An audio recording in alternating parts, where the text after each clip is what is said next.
ತರಾತುರಿಯಾಗಿ ಯಾವುದೇ ಒಂದು ಇಂಪ್ಲಿಮೆಂಟೇಷನ್, ಯಾವುದೇ ಒಂದು ವಿಚಾರ ಇರುವಾಗ ಏನಾಗಬೇಕು, 10 days ನೋಟಿಫಿಕೇಶನ್ ಆಗಬೇಕು.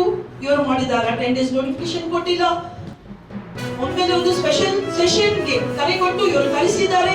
ಇವರ ಉದ್ದೇಶ ಇಷ್ಟೇ, ಇವರಿಗೆ ತಟ್ಟಿದಾಗೆ ಆಗ್ಬೇಕು, ಆದ್ರೆ ಅದು ಅನುಷ್ಠಾನಗೊಳ್ಳಬಾರದು. ಇವತ್ತು ನಮ್ಮ ಪುರುಷ ನಾಯಕರಿಗೆ ಹೆದರಿಕೆ ಉಂಟಾಗಿದೆ. ಯಾವಾಗ ಮಹಿಳೆಯರು ನಮ್ಮ 543ರಲ್ಲಿ ಇವರು ಬಂದು ನಮ್ಮ ಅರ್ಧ ಪಾಲನ್ನು ಕಡಿದ್ರಿ, ಅರ್ಧ ಬಿಡಿ ಕಡಿದ್ರಿ ಅಂತ ತಗೊಂಡು ನಮ್ಮ ಸೀಟಿಗೆ ಯಾವಾಗ ಕುತ್ತು ಬರುತ್ತಾ ಎಂಬ ಹೆದರಿಕೆಯಿಂದ ಇವರದ್ದು ಏನು ಇವತ್ತು ಕ್ರಿಯೇಷನ್, ನಾವು ಅದನ್ನು 850 ಸೀಟ್ ಮಾಡುವ, ಅದರಿಂದ ಹಂಚಿಕೊಡುವ, ಅಲ್ಲಿಂದ ಸೆನ್ಸಸ್ ಮಾಡುವ, ಆನಂತರ ಉಳಿದ ಪಕ್ಷಗಳದ್ದು OBC ಅದು ಇದು. ಹಾಗಾದ್ರೆ ಈ ಮಸೂದೆ ಕಾರ್ಯಗತ ತುರ್ತಾಗಿ ಮಾಡಲು ಸಾಧ್ಯನಾ?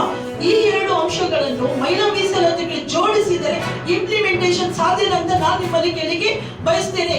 ಇವತ್ತು ನೀವು ಬಿಜೆಪಿಯ ಮಹಿಳೆಯರು ಬೊಬ್ಬೆ ಆಗ್ತಿದ್ದ ಇದ್ದೀರಿ. ನಿಮಗೆ ಅರ್ಥ ಆಗ್ಬೇಕು, ಮಹಿಳಾ ಮೀಸಲಾತಿ ಮಸೂದೆ ಸಿಂಗಲ್ ಆಗಿ ಮಂಡನೆ ಮಾಡಬೇಕು, ಲೋಕಸಭೆಯಲ್ಲಿ ಸಿಂಗಲ್ ಆಗಿ ಬರಬೇಕು, ಅದರೊಟ್ಟಿಗೆ ರೆಕ್ಕೆ ಪುಕ್ಕಗಳನ್ನು ಕಟ್ಟಿಕೊಂಡು ಅದು ಆಗಬೇಕು. ಇದು ಯಾವಾಗ ಆಗುತ್ತೆ ಸ್ವಾಮಿ? ಅದು ಡಿಲಿಮಿಟೇಷನ್ ಮತ್ತು ಸೆನ್ಸಸ್ ಈಸಿಯೆಸ್ಟ್ ಜಾಬ್. ಅದಕ್ಕೆ ಎಷ್ಟು ವರ್ಷಗಳು ಬೇಕು, ಎಷ್ಟು ಒಂದು ವಿರೋಧಗಳು ಬರ್ತವೆ. ನಮ್ಮ ಮಹಿಳಾ ಮೀಸಲಾತಿ ಏನ್ ತೊಂದರೆ ಇದೆ ನಿಮ್ಗೆ? ನೀವು 450 ಮೆಜಾರಿಟಿ, ಯಾವಾಗ ಕಾಂಗ್ರೆಸ್ ಸಪೋರ್ಟ್ ಕೊಟ್ಟಿದೆ, ಎಲ್ಲ ಪಕ್ಷಗಳು 450 ಮೆಜಾರಿಟಿ ಇಟ್ಟು 23ರಲ್ಲಿ ನೀವು ಈ ಮಸೂದೆಯನ್ನು ಪಾಸ್ ಮಾಡಿದ್ದೀರಾ. ನಿಮಗೆ ಜಾರಿ ಮಾಡಲಿಕ್ಕೆ ಏನ್ ತೊಂದರೆ ಆಗಿತ್ತು? ಯಾಕೆ ನೀವು ದೊಡ್ಡ ಮನಸ್ಸು ಮಾಡಿಲ್ಲ ಅಂತ ಕೇಳಿಕೆ ಇಚ್ಛಿಸ್ತೇನೆ. ಕಾಂಗ್ರೆಸ್ ಎಂದಿಗೂ ವಿರೋಧ ಅಲ್ಲ ಮಹಿಳೆಯರಿಗೆ. ಇವತ್ತು ನಮ್ಮ ಜಿಲ್ಲೆಯಲ್ಲಿ ಈ ಸ್ಥಾನದಲ್ಲಿ ಈ ಬೋರ್ಡ್ ಚೇರ್ಮನ್ಗಳು ನಾವು 5-6 ಮಂದಿ ಮಹಿಳೆಯರಾಗಿದ್ದೇವೆ. ಇದೆಲ್ಲ ಅವಕಾಶವನ್ನು ನಮಗೆ ಕಾಂಗ್ರೆಸ್ ಸರ್ಕಾರ ಕೊಟ್ಟಿದ್ದು. ನೋಡುವ ಈ ಜಿಲ್ಲೆಯ ಎಷ್ಟು ಮಂದಿ ಬಿಜೆಪಿಯ ಮಹಿಳೆಯರಿಗೆ ಇಂಥ ಒಂದು ಪ್ರಾತಿನಿಧ್ಯ ಯಾರು ಕೊಟ್ಟಿದ್ದಾರೆ ಅಂತ ಹೇಳಿ ನಾನು ಅವ್ರದ್ದು ಕೇಳಿಕೆ ಬಯಸ್ತೇನೆ. ಎಷ್ಟು ಮಂದಿ ಇದ್ದಾರೆ? ಇವತ್ತು ನಮ್ಮ ಸಿದ್ದರಾಮಯ್ಯ ಸರ್ಕಾರ ಏನು ಮಾಡಿದೆ? ಒಂದು ಕೈಯಲ್ಲಿ ಹಣ, ಗೌರವ, ಸ್ವಾತಂತ್ರ್ಯ ಮಹಿಳೆಯರಿಗೆ ಕೊಟ್ಟಿದೆ, ಇನ್ನೊಂದು ಕೈಯಲ್ಲಿ BJP promises, only promises, no implementation. ಏನ್ ಮಾಡಿದ್ದಾರೆ? ಬರೀ ನಮ್ಮ ಟೈಮಲ್ಲಿ ನಾವು ಮಾಡ್ತಾ ಇದ್ದೇವೆ. ಇವತ್ತು ಬೊಬ್ಬೆ ಹಾಕುವ ಎಲ್ಲ ಬಿಜೆಪಿಯ ಮಹಿಳೆಯರಿಗೆ ಯಾರು ವಿರೋಧ ಮಾಡ್ತಾರ ಅವರಿಗೆ ನಾನು ಕೇಳಲು ಬಯಸುತ್ತೇನೆ. ನೀವು ಹೇಳಿ ನಿಮ್ಮ ನಾಯಕರುಗಳಿಗೆ, ನೀವು ಹೇಳಿ ನಿಮ್ಮ ಪ್ರಧಾನಮಂತ್ರಿಯವರಿಗೆ, ಸಿಂಗಲ್ ಬಿಲ್ ಇವತ್ತೇ ನೀವು ತನ್ನಿ. ಯಾರು ಅಪೋಸ್ ಮಾಡ್ತಾರ ಆವಾಗ ನೀವು ಟೀಕಿಸಿ.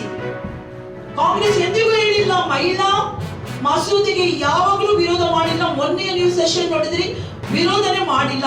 ದಯವಿಟ್ಟು ಡಿಲಿಮಿಟೇಷನ್ ಅಂಡ್ ಸೆನ್ಸಸ್ ಇಂದ ಮಹಿಳಾ ಮೀಸಲಾತಿಯನ್ನು ತಾವು ಹೊರಗಿಡಿ. ಆನಂತರ ನೀವು ಆ ಬಿಲ್ ಅನ್ನು ಪಾಸ್ ಮಾಡಿ. ನಮ್ಮ ಯಾವುದೇ ವಿರೋಧ ಇಲ್ಲ ಅಂತ ಹೇಳಿದ ಮೇಲೂ ಇವರ ಒಂದು ನಾಟಕ ನೀವು ಗಮನಿಸಬೇಕು. ವಿದಿನ್ 15 minutes ಆಫ್ ಟೈಮ್, ಯಾವಾಗ ಅದು ಬಿಲ್ ಮೆಜಾರಿಟಿ ಇಲ್ಲದೆ ಬಿದ್ದ 298 votes ಅಲ್ಲಿ 15 minutes ಶಾರ್ಟ್ ಪೀರಿಯಡ್ ಅಲ್ಲಿ ಪೋಸ್ಟರ್ಸ್ ಬಂದು. ಎಲ್ಲಿಂದ ಬಂದು ಸ್ವಾಮಿ ಪೋಸ್ಟರ್ಸ್ ಬಂದು? ಅಂದ್ರೆ ವೆಲ್ ಪ್ರಿಪೇರ್ಡ್. ಅವರಿಗೆ ಗೊತ್ತಿತ್ತು ಈ ಬಿಲ್ ಪಾಸ್ ಆಗಲ್ಲ, ಏನು ಮಾಡ್ಲಿಕ್ಕೆ ಆಗೋದಿಲ್ಲ. ನಾವು ಮಹಿಳೆಯರ ಒಂದು ಸಿಂಪತಿಗಳು ಈಗ ಚುನಾವಣೆ ಹೇಗೂ ನಡೀತಾ ಇದೆ, ಅವರಿಂದ ಏನು ಅಡ್ವಾಂಟೇಜ್ ತಗೊಳ್ಳುವ ಭಾವನೆಯಲ್ಲಿ ಇವತ್ತು ಬಿದ್ದಿದ್ದೀರಾ. ಇದಕ್ಕೆ ನಾವು ಖಂಡಿಸ್ತಾ ಇದ್ದೇವೆ. ಖಂಡಿತವಾಗಿಯೂ ಮುಂದಿನ ದಿನಗಳಲ್ಲಿ ಈ ಬಿಲ್ ಮಂಡನೆ ಆಗಲೇಬೇಕು.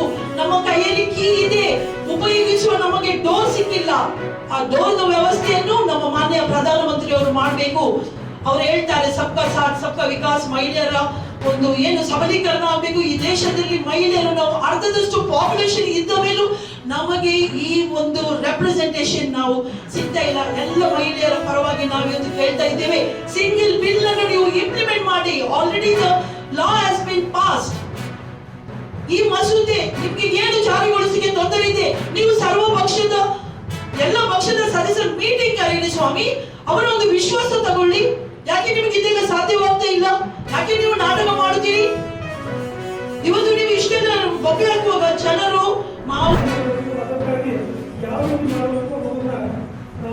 ನಿಮ್ಮ ಅಭಿಪ್ರಾಯವನ್ನು ಪಡೆದು ಧಾರವಾಡದಲ್ಲಿ ವಿನಯ್ ಕುಲಕರ್ಣಿ ಅವರ ಪರವಾಗಿ ಒಂದು ದೊಡ್ಡ ರ್ಯಾಲಿಯನ್ನು ಮಾಡುವುದಕ್ಕಾಗಿ ಇವತ್ತು ಪೂರ್ವಭಾವಿಯಾಗಿ ಈ ಒಂದು ಕಾರ್ಯಕ್ರಮವನ್ನು ನಾವು ಮಾಡಿದ್ದೀವಿ. ನಮ್ಮ ಇವತ್ತಿನ ಈ ಹೋರಾಟ, ಈ ಮೀಟಿಂಗ್ ಆಯಿತು ಮತ್ತು ಇನ್ನೊಂದು 3-4 ದಿನದಲ್ಲಿ ಒಂದು ಧಾರವಾಡದಲ್ಲಿ ರ್ಯಾಲಿ ಆಗ್ತೈತಿ. ಇದು ಯಾವುದು ನ್ಯಾಯಾಂಗದ ವಿರುದ್ಧವಾಗಿಲ್ಲ. ನ್ಯಾಯ ಏನು ತಿಳ್ಕೊಂಡಂತೆ ಅದು ಸಂಪೂರ್ಣ ನಾವೆಲ್ಲರೂ ತಲೆ ಬಾಗಲೇಬೇಕು. ಇವತ್ತು ವಿನಯ್ ಕುಲಕರ್ಣಿ ಅವರು ತಲೆ ಬಾಗಿಲ್ಲ.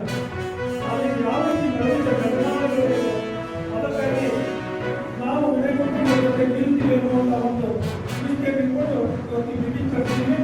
ತಾವು ಸಹಿತ ನಮ್ಮ ಅಭಿಪ್ರಾಯಗಳನ್ನು ಕೊಟ್ಟರೆ ಈಗ ನಾವು ಹೊರಗುಂತು ಮಾತಾಡುವಾಗ ಎಲ್ಲ ಅಭಿಪ್ರಾಯಗಳಾಗಲಿಕ್ಕೆ ಶುಕ್ರವಾರ ಸಂಜೆ ಈ ಶುಕ್ರವಾರ ಬೆಳಗ್ಗೆ